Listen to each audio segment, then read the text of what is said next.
KTO Radio présente À haute voix, la lecture intégrale des œuvres spirituelles majeures. Aujourd'hui, Le chemin de perfection de Thérèse d'Avila.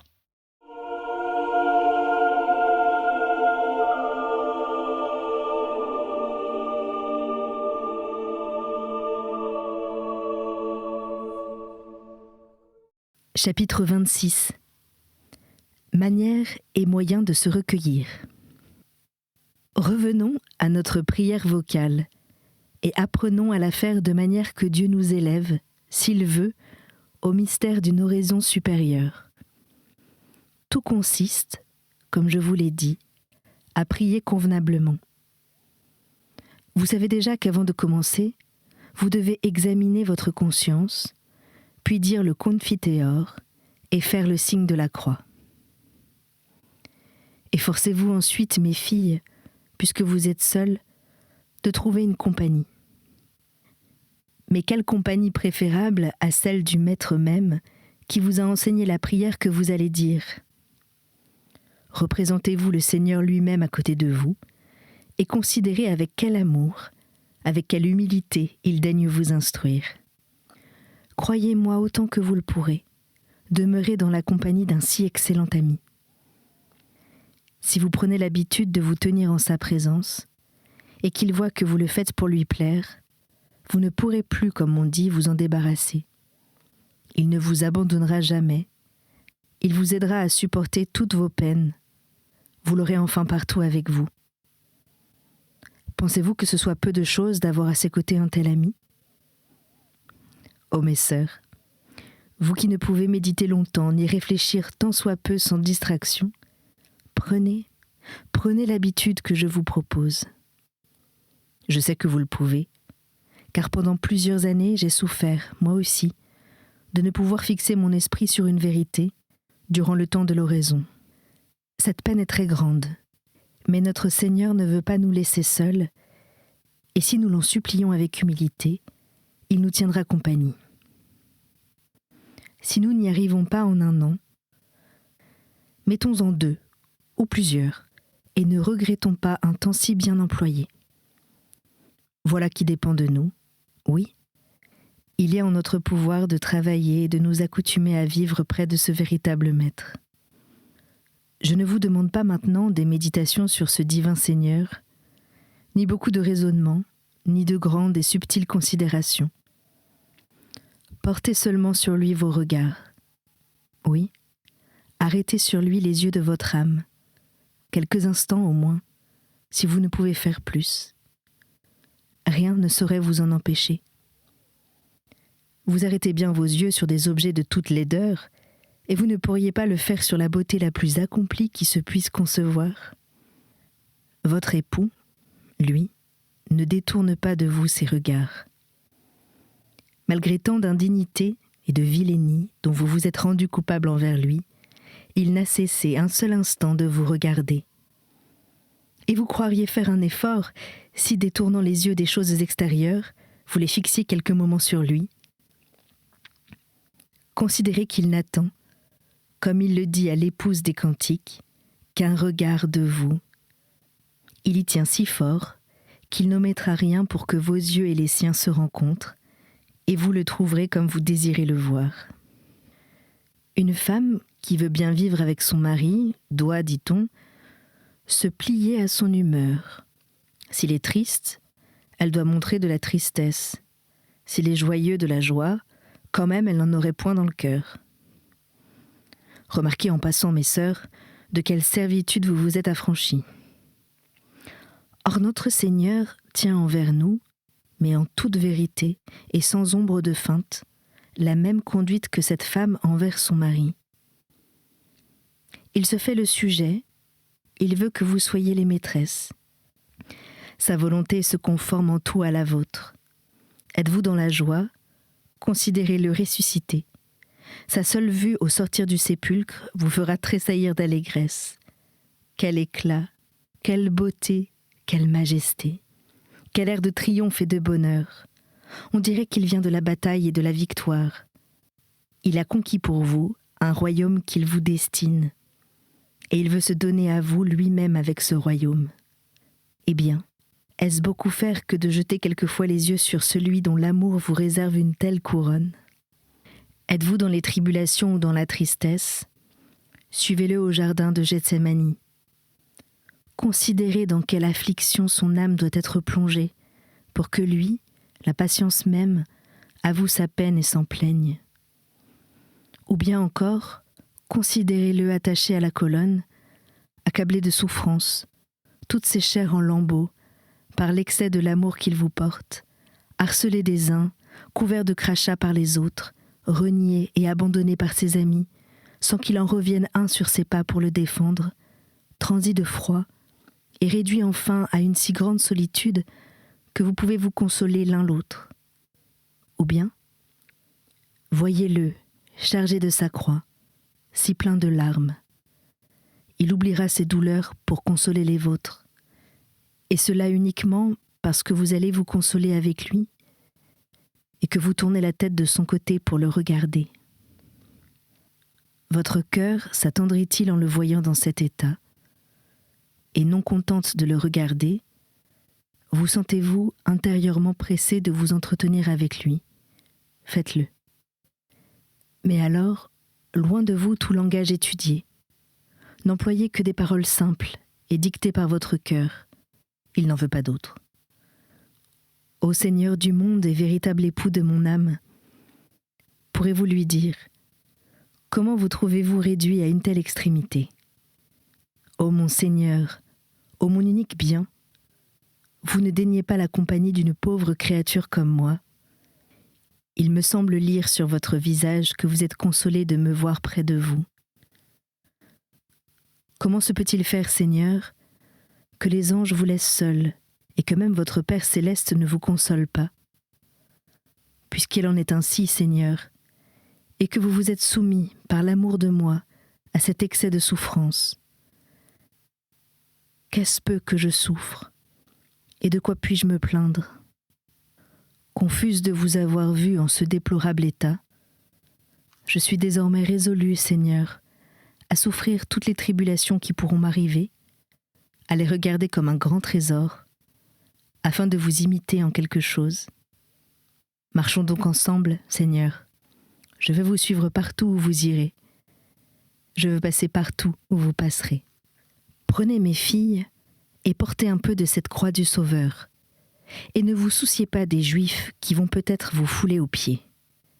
Pour soulager un peu le Sauveur, méprisez les injures des hommes, fermez les oreilles à leur insolence, à leur blasphème. Vous trébucherez peut-être, vous tomberez avec votre époux, mais ne vous séparez point de la croix et ne la laissez jamais. Considérez attentivement la fatigue qu'il éprouve à marcher et l'excès prodigieux de ses souffrances en comparaison des vôtres. Vous aurez beau vous les imaginer extrêmes, vous aurez beau vous les rendre sensibles, elles vous paraîtront un jeu à côté de celles du divin Maître. Et cette seule comparaison suffira à vous consoler. Peut-être demanderez-vous, mes sœurs, comment cela se peut pratiquer. Vous me direz que si vous aviez vécu du temps du Sauveur et que vous l'eussiez vu de vos propres yeux, vous feriez de grand cœur ce que je vous dis et le tiendrez sans cesse présent à votre regard. Eh bien non. Une âme qui ne veut pas s'imposer maintenant un léger effort pour se recueillir et pour regarder au-dedans d'elle-même cet adorable Sauveur, maintenant, dis-je, qu'elle peut le faire sans péril et qu'il y suffit d'un peu de soin, cette âme ne se serait pas placée comme Madeleine au pied de la croix, à 2 doigts de la mort. Oh, que n'eurent point à souffrir alors la glorieuse Vierge et cette bienheureuse sainte. Que de menaces, que d'injures, que de bousculades et quelle grossièreté de la part de gens qui faisaient certes une cour à notre Seigneur, mais une cour d'enfer, car ils étaient les suppôts du démon. Ce qu'elles eurent à souffrir fut certainement terrible, mais telle était leur compassion pour le Sauveur qu'elle les rendait insensibles à leurs propres souffrances. Ne croyez donc pas, mes sœurs, que vous auriez été capable d'une pareille générosité si vous n'êtes pas capable de vous vaincre en de petites choses. C'est en vous exerçant à ces actes plus faciles que vous pouvez arriver à de plus difficiles. Un moyen pour garder notre Seigneur présent, c'est d'en avoir une image qui soit selon votre goût. Ne vous contentez pas de la porter sur vous sans jamais la regarder, mais ayez-la habituellement sous les yeux, afin que sa vue vous excite à vous entretenir souvent avec votre époux. Lui-même mettra dans vos cœurs ce que vous devrez lui dire. Vous n'éprouverez point d'embarras lorsque vous parlez à d'autres personnes. Pourquoi les mots vous manqueraient-ils quand vous parlez à Dieu ? Ne craignez point que cela vous arrive. Pour moi, du moins, je le regarde comme impossible, si vous prenez l'habitude de ces colloques avec notre Seigneur. Il vous arrivera autrement ce qui arrive quand on cesse d'avoir des rapports avec quelqu'un. On est gêné avec lui, on ne sait comment lui parler, il semble qu'on ne le connaît pas. Peut-être est-ce un ami ou un parent, mais ni parenté ni amitié ne résistent à la suppression des rapports réciproques. Un autre moyen de combattre les distractions et d'arriver à bien faire les prières vocales, c'est de prendre un bon livre en langue vulgaire. Cette lecture vous sera un pieux artifice pour attirer l'âme sans l'effaroucher et l'habituer peu à peu à la prière. Représentez-vous une épouse infidèle qui depuis plusieurs années a quitté son époux et qu'on ne détermine point à retourner auprès de lui sans user de beaucoup de précautions et d'adresse. C'est notre image à nous, pauvres pécheurs. Nous avons une âme si habituée à vivre à son goût, il serait plus vrai de dire dégoût, qu'elle ne sait pas ce qu'elle veut. Il faut user de 1000 artifices pour la déterminer à rentrer dans sa maison et à s'y plaire. Si l'on n'y va pas avec cette adresse, et peu à peu, l'on ne fera jamais rien. Je vous en donne de nouveau l'assurance, mes filles. Si vous vous appliquez à prendre l'habitude dont je viens de vous parler, le profit que vous en retirez sera tel que tous mes discours n'arriveraient pas à le faire entendre. Tenez-vous donc auprès de ce bon maître avec un ardent désir d'apprendre ce qu'il vous enseignera. Il saura faire de vous des disciples dignes de lui, et il ne vous abandonnera point si vous ne l'abandonnez pas vous-même. Admirez les paroles qui sortent de cette bouche divine. Dès la première, il vous fera connaître l'amour qu'il a pour vous. Or, quel bien, n'est-ce pas ? Quel plaisir pour un disciple de se voir aimé de son maître.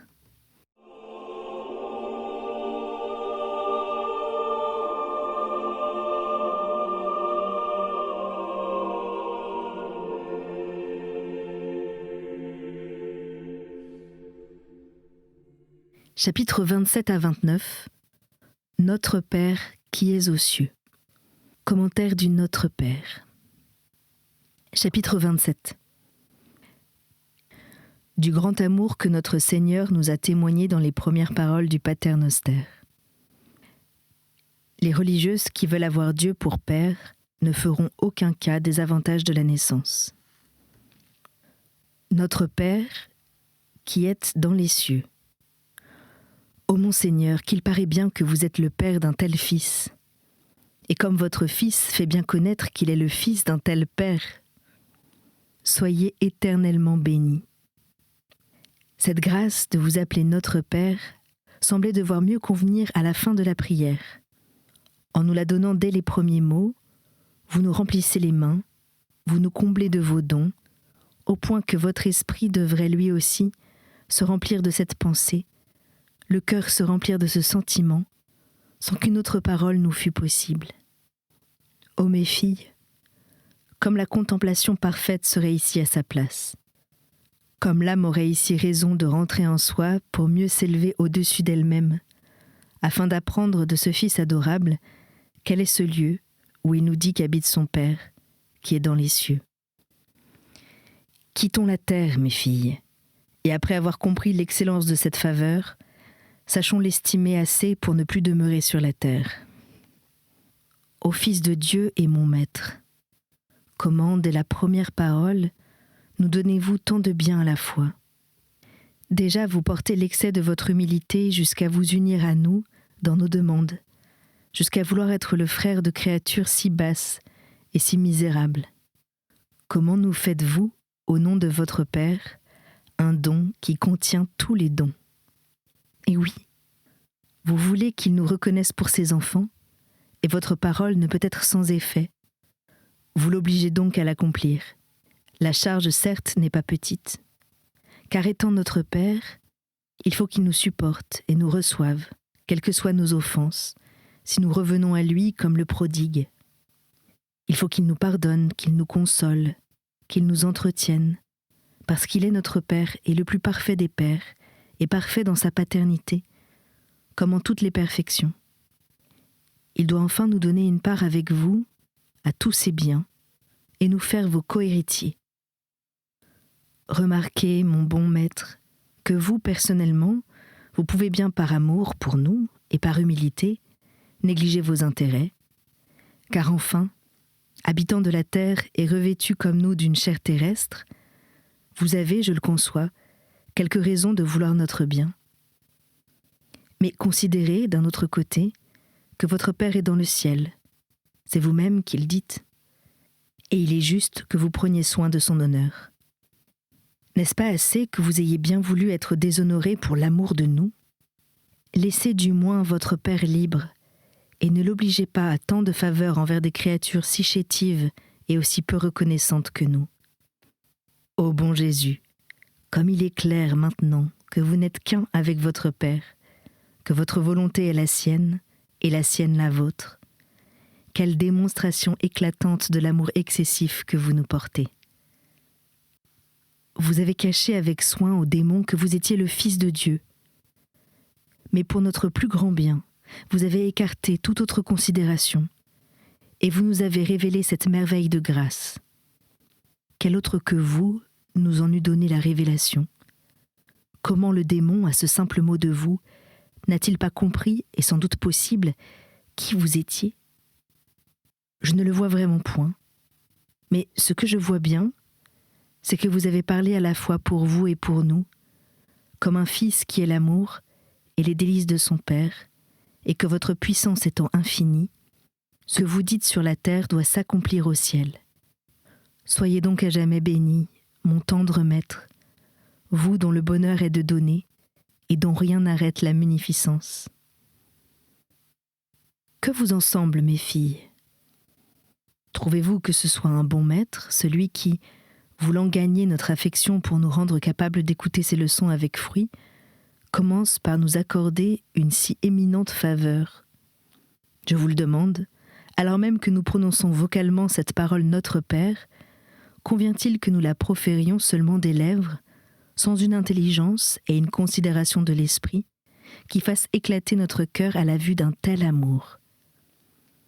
Est-il un enfant au monde qui ne cherchât à connaître son Père, s'il le savait homme de toute bonté, de toute majesté et de toute puissance? Peut-être, si ces qualités manquaient à leur père, des fils refuseraient-ils de le connaître? Je n'en serais pas étonné, car ainsi va le monde. Un fils, dans une condition plus relevée que celle de son père, se croirait déshonoré de passer pour son fils. Cet abus n'existe pas chez nous. Plaise à Dieu que l'on n'ait jamais en cette maison la moindre pensée qui en approche. Ce serait l'enfer. Mais que celle dont la naissance est plus haute parle précisément de son père moins que les autres. Il doit y avoir entre nous une parfaite égalité. Au collège des apôtres, Saint Pierre, qui n'était qu'un pécheur, y a plus d'autorité que Saint Barthélemy, qui était fils de roi. Et notre Seigneur le voulut ainsi, parce qu'il savait quelles seraient les discussions des hommes sur la noblesse de l'origine.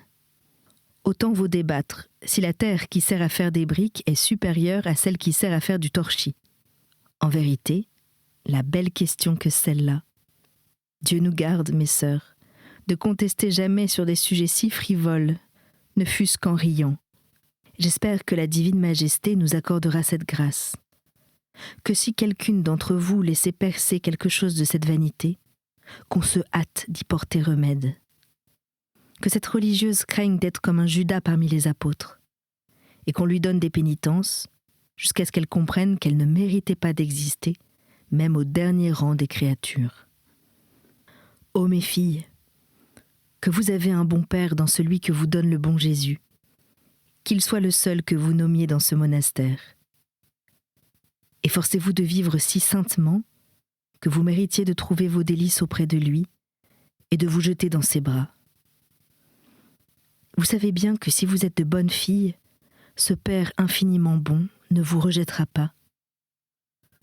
Qui ne serait prêt à tout pour ne point perdre un tel Père ? Oh, que vous avez là de grands sujets de consolation. Mais pour ne pas m'étendre davantage, je vous les laisse à méditer. Malgré la mobilité de votre imagination, placez-vous entre un tel fils et un tel père. Vous y trouverez nécessairement avec eux le Saint-Esprit qui enflammera votre cœur et qui saura le tenir enchaîné par les puissants liens de l'amour, si la vue d'un si grand intérêt ne suffisait point à le faire.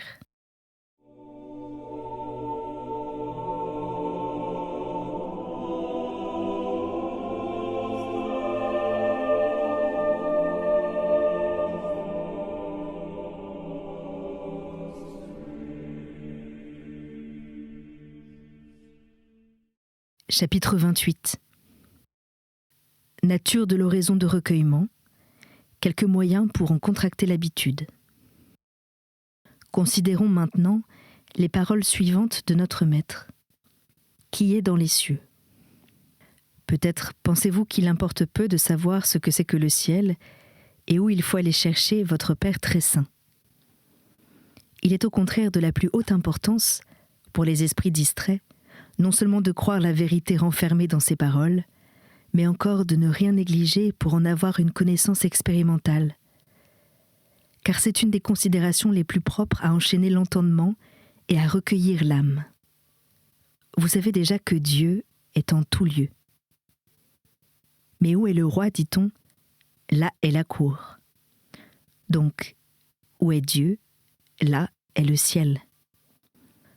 Vous pouvez aussi admettre comme une vérité hors de doute que là où se trouve sa divine majesté, là se rencontre aussi toute sa gloire. Saint Augustin nous dit qu'après avoir longtemps cherché Dieu en beaucoup d'endroits, il le trouva enfin au-dedans de lui-même. Eh bien, pensez-vous qu'il serve peu à une âme distraite de comprendre cette vérité et de savoir qu'elle n'a pas besoin d'aller au ciel pour parler à son Père éternel et prendre avec lui ses délices ? Aucun besoin d'élever la voix pour lui parler. Si bas qu'elle parle, il entendra. Aucun besoin d'elle pour aller à sa recherche. Qu'elle se mette en solitude, qu'elle regarde en elle-même, et qu'elle ne s'étonne pas d'y rencontrer un autre si bon. Mais qu'elle lui parle comme à un père, qu'elle lui expose comme à un père tous ses besoins, lui raconte ses peines et le supplie d'y porter remède, avec une confiance qui n'exclut pas le sentiment de son indignité. Gardez-vous de ces réserves excessives qu'on voit en certaines personnes et qu'elles prennent pour de l'humilité. Si le roi vous accordait quelque faveur, l'humilité consisterait-elle à l'accueillir par un refus ? Non, certes, mais à l'accepter, à vous en reconnaître indigne et puis à en jouir. Et lorsque le souverain maître du ciel et de la terre honore mon âme de sa visite, qu'il vient pour me combler de ses grâces et se réjouir avec moi, ce serait me montrer humble que de ne vouloir ni lui répondre, ni lui tenir compagnie, ni accepter ses dons, mais de le laisser là, tout seul. Et quand il me convie, me presse de lui demander ce dont j'ai besoin, ce serait faire preuve d'humilité que de rester dans mon indigence, et de le forcer ainsi à s'éloigner de moi pour n'avoir pu vaincre ma réserve. En vérité, la plaisante humilité que celle-là. Non, mes filles, pas d'humilité de ce genre. Voyez dans Jésus-Christ un père, un frère, un maître, un époux, et traitez avec lui selon ses diverses qualités. Lui-même vous apprendra quelle est celle qui lui plaît davantage, et qu'il vous convient de choisir. Ne soyez pas si simple, alors que de n'en pas faire usage. Rappelez-lui sa parole, qu'il est votre époux, et demandez-lui qu'il vous traite comme ses épouses. C'était À Haute Voix, une émission de KTO Radio. Aujourd'hui, Le chemin de perfection de Thérèse d'Avila. Lecture, Anne-Céline Pellarini. Captation et réalisation, Aymeric Plouminec et Thibaut Dagalier. Une émission disponible en podcast sur ktoradio.com et sur l'application KTO Radio.